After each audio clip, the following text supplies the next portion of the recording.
Ben হবর হবরে বাজারে গেছিলাম হিয়েন্তুন বাজার হদায় করি আস্তে আস্তে বাইর মিয়া রাস্তা তাইছি চাই যে বেড়ে গে রাতিতে মাইক্রোফোনের মতো কি একান দেয়া যায় খেতে আরো আর বাইসে কানা খান আপনার লগে দুইয়ের কথা আছে তো মিয়া আপনি অনগায় বাজের মাছ বৈশালু চিকেন হচি যাব আপনি দরকার হলে হরের কথা বলে আপনারা হরে লাখা মুকন্দায় আমি বললাম সাংবাদিক আচ্ছা আপনারা একার কথা কইতাম ভাইসা 2 মিনিট আমরা সময় লস করুম ভাই আমরা যদি বাংলাদেশের প্রধানমন্ত্রী হন আপনি কি কি কাম করিবেন আপনার কর্মসূচি কি বাউরে বেড়ার কথা উনি তো আয় লাগছেন তাল গাছের উত্তর হয়েছে আয় এলাম সাধারণ শাসা বসে মানুষ আয় বলে বাংলাদেশের প্রধানমন্ত্রী আচ্ছা যাক ব্যাগ মানুষ আয় ব্যাগ সমানে উত্তরে গেছে বেড়ায়ও দিচ্ছে বেশি করি চিন্তা করলাম 2 তো কম দরকার আচ্ছা আয় কইলাম আয় বাংলাদেশের প্রধানমন্ত্রী হইলে ঢাকা শহরে একটা আন্তর্জাতিক বানের বিমানবন্দর দিব তারপরে ঢাকাতে মেট্রো রেল চালু করুম তারপর চট্টগ্রামে একটা সমুদ্র বন্দর দিমু চট্টগ্রামকে বাংলাদেশের বাণিজ্যিক রাজধানী করুম ঢাকারে বাংলাদেশের রাজধানী করুম এবং বাংলাদেশের দিনাজপুরে প্রচুর পরিমাণে আমের বাগান লাগামু কৃষি প্রকল্প করুম এবং কুমিল্লাতে এই ভিজিট দিম আর ফরিদপুরে সোয়াবিনের চাষ করুম এবং বরিশাল সহ এই সমস্ত অঞ্চলে প্রচুর পরিমাণে গমের চাষ করুন মানুষ তো আর মুড়ে নিতে রয়েছে আর খেলখাল খেলাবে হাসির কি রাতে কি এক হয় সামনেও বাইসে আপনি কি এখন ঢাকা তো অলরেডি আপনার আন্তর্জাতিক বিমানবন্দরও আছে মেট্রো রেলও চালু হয়েছে তাইছে যাক এখান বেকেন বাদ দিলাম আপনি আর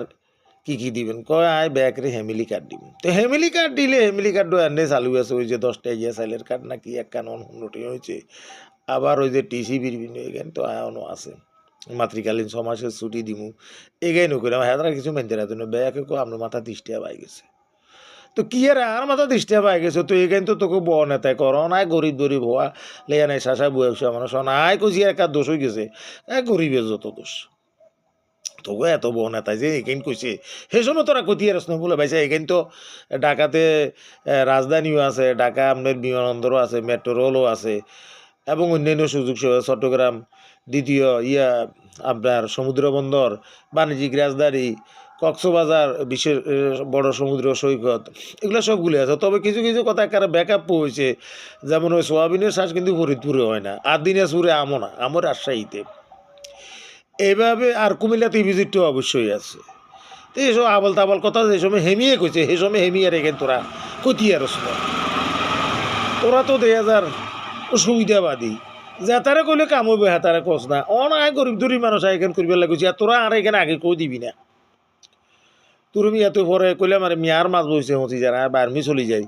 ওই নেতাই কইলে দোষ নেই আমরা কইলে দোষ ওই বজার যত দোষ যতবার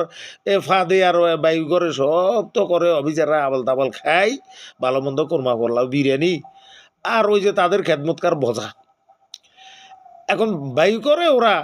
ওই একবার বায়ু করলে একজন এসপি সাহেব এসিলিয়ান সাহেব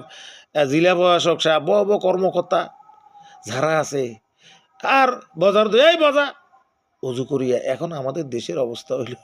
হইল কথা আমরা মূর্খ সূক্ষ্ম মানুষ আমরা কিন্তু একটা লোকজন ধরে দেশ চালাইব জাতির কিছু চালাইব সে বাংলাদেশ সম্পর্কে তার কোনো অভিজ্ঞতা নাই যে সমস্ত জিনিস আছে সে সমস্ত জিনিস আবার করে দিব আর যে সমস্ত জিনিস নেই সেগুলো সম্পর্কে ধারণাই নাই যেইখানে যেগুলো হয় না সেগুলো সে করে দিয়ে বলতেছে উৎপাদন হয় আর যেইখানে হয় সেখানে সে তার কোনো ধারণাই নেই তো এরকম একটা দেশ লোক দিয়ে যদি অনভিজ্ঞ টাইপের দিয়ে যদি গাড়ি চালাইতে গায়ের অ্যাক্সিডেন্ট করে নিজেও মরিব মানুষও মারিব ওই নোয়াখালী একটা গান আছে রিক্সাওয়ালা কুচকাইছে আলা স্টেশন যাইও 9টার গাড়ি কটাই সাইডে কইতি হেবিনি সাহাবিগার মেজাজ গরম কিচ্ছু শুনতো নয় তুইও মরবি আর মারবি রিক্সা হল করবি রিক্সাওয়ালা কুচকাইছে আলা গায়ে হেল করবি এখন আঙ্গ দেশের এরকম যদি কোনো নেতা এরকম দলের প্রধান সে যদি দেশের বড় পদে যায়, নেতৃত্ব নেয়, প্রধানমন্ত্রী হয়, রাষ্ট্রপতি হয়, তাহলে দেশের কি অবস্থা হইতো? নিজেও মরিব, জাতিরেও ডুবাইব, পুরা পৃথিবীর কাছে বাংলাদেশের হাজবাত চ্যাম্পিয়ন করছে, ভবিষ্যতে সন্ত্রাসীবার চ্যাম্পিয়ন করে যাইবে ইনশাল্লাহ। সুতরাং সময় থাকতে বেচারা খালারা বুয়ারা মারা যারা আছেন ব্যাগ ভালো হইছেন, সৎ যোগ্য দক্ষ শিক্ষিত ডক্টর ইঞ্জিনিয়ার বিজ্ঞানী এই ধরনের যারা শিক্ষিত, অষ্টম শ্রেণী ফাঁস নয়, ক্লাস 10 ফাঁস নয়, বকলম নয়, মূর্খ সূক্ষ্ম নয়, জাতির কর্ণধর বানাতে এরকম করি বানান দাঁড়িপাল্লা জামাত ইসলাম আল্লাহর কোরআন শরীয়তের বিধানের নেই ইনসাফের এরকম গেল করে লোকদেরকে ভোট দেন। ইনশাল্লাহ বাংলাদেশ আগাই যেতে, বাংলাদেশের উন্নতি হইতে, ডেভেলপ হইতে, ইভিজেট নয় শুধু, প্রত্যেকটা লোকের কর্মসংস্থান হবে, মায়েরা তাদের মাতৃকালীন ছুটি পাবে, শিশুরা তাদের যাবতীয় অধিকার পাবে, দেশ সোনায় সোহাগা সোনার বাংলাদেশ প্রকৃত অর্থে গড়ে উঠবে। আসসালামু আলাইকুম।